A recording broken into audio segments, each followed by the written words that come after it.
नमस्कार, आप देख रहे हैं बिहारी ब्रेकिंग न्यूज। खबर राजधानी पटना के गौरीचक थाना क्षेत्र के जैतिया से, जहां महामंडलेश्वर फलहारी बाबा के द्वारा श्रीराम कथा आज से प्रारंभ किया गया। महामंडलेश्वर फलहारी बाबा के द्वारा यह राम कथा शिव मंदिर जैतिया गौरीचक में दिनांक 30 जुलाई से दिनांक 7 अगस्त 2025 तक किया जाएगा। आप सभी इस राम कथा का श्रवण जरूर करें। यह कथा संध्या 4 बजे से 7 बजे तक किया जा रहा है। सुनिए महामंडलेश्वर फलाहारी बाबा ने आज कथा में क्या कुछ कहें। इसी तरह के खबर पाने के लिए वीडियो को शेयर करें और चैनल को सब्सक्राइब करें और कथा का श्रवण जरूर करें। तो इसका मतलब होता है जागना। जिस समय आप ध्यान लगाते हैं, कलयुग में नहीं है, सतयुग में, जिस समय कथा सुनते हैं, कलयुग में नहीं है, त्रेता में, जिस समय आप पूजा करते हैं, कलयुग में नहीं है, द्वापर में है। कलयुग में न ध्यान है, न कथा है और न ही पूजा है। कलयुग में तो केवल कीर्तन है, इसके सिवाय कुछ नहीं है।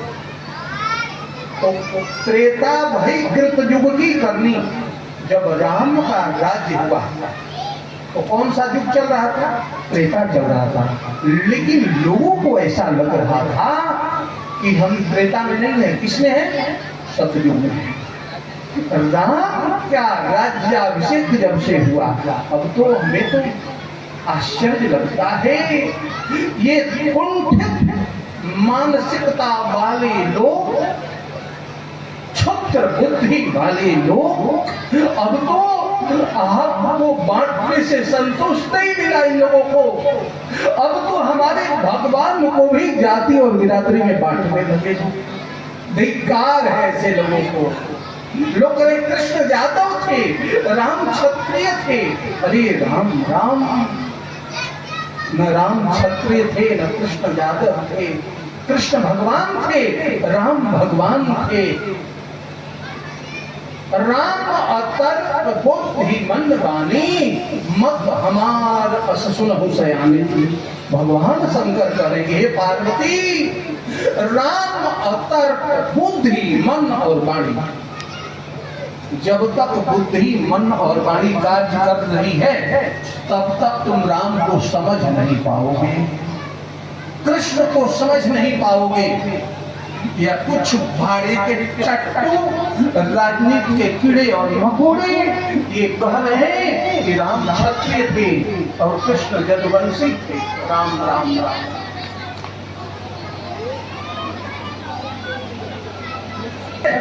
भगवान शंकर की प्रतिष्ठा होगी, जल चढ़ाओगे ना शंकर के बाद। भगवान शंकर कहे पार्वती से, राम अतर्क बुद्धि मन वाणी, मत हमार सुनहु सयानी। हे पार्वती, जहाँ बुद्धि मन और राम का आरंभ होता है, शुरुआत होता है। तो बताओ तुम्हारे राम और कृष्ण की जाति आप निर्णय करने वाले कौन होते हैं? हमारी स्थिति क्या है? दृष्टांत द्वारा समझो। बुद्ध के 2 सन्यासी मॉर्निंग वॉक में निकले थे।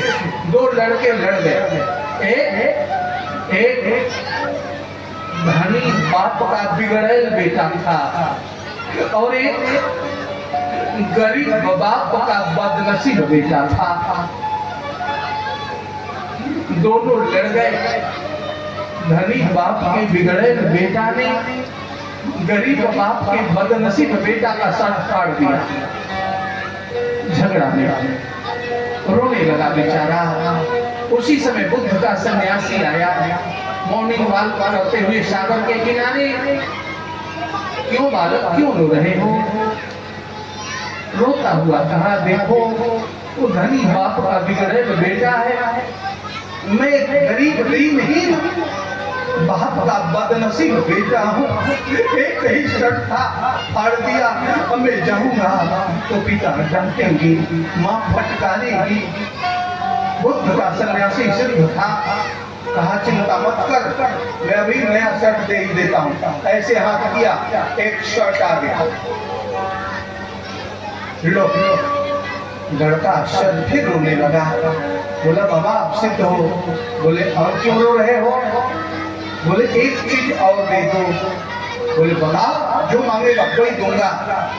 मैं टेंडर ले रहा हूं, तुमको हंसा देगा, तुमको हंसा के भेजूंगा।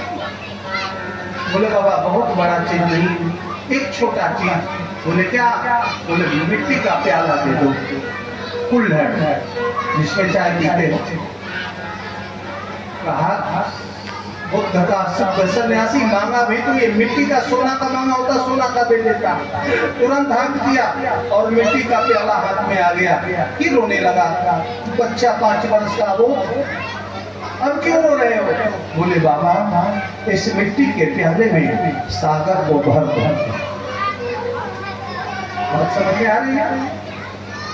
रोता हुआ बच्चा कहा सन्यासी से कि इस मिट्टी के छोटे से प्याले में सागर को भर दो। सन्यासी चरण में गिर गया कि इस छोटे से प्याले में सागर कभी भरा नहीं जा सकता। ऐसे जाति के ठेकेदारों को इस व्यास से मैं कहना चाहूंगा कि तुम्हारी बुद्धि मिट्टी की प्याली है और परमात्मा सागर है। मिट्टी के प्याली में कभी परमात्मा रूपी सागर नहीं भरा जा सकता। इसलिए ऐसा दुस्साहस न करो, तोड़ने का काम न करो। राम ने जोड़ा, राम ने सबरी का झूठा पैर खाया है। निषाद से गले लगे हैं प्रभु श्री राम। समाज को जोड़ने का काम करना चाहिए, तोड़ने का नहीं। लेकिन जब तक तोड़ेंगे नहीं हम राजनीति कैसे करेंगे? अंग्रेज चले गए, अपने सिद्धांतों को छोड़ गए और सिद्धांत के बोझे तले आज भी हमारा हिंदुस्तानी हिंदू तब के फूट डालो राज करो, फूट डालो राज करो। हमें जिन्हीं कथा को विश्राम देते हैं।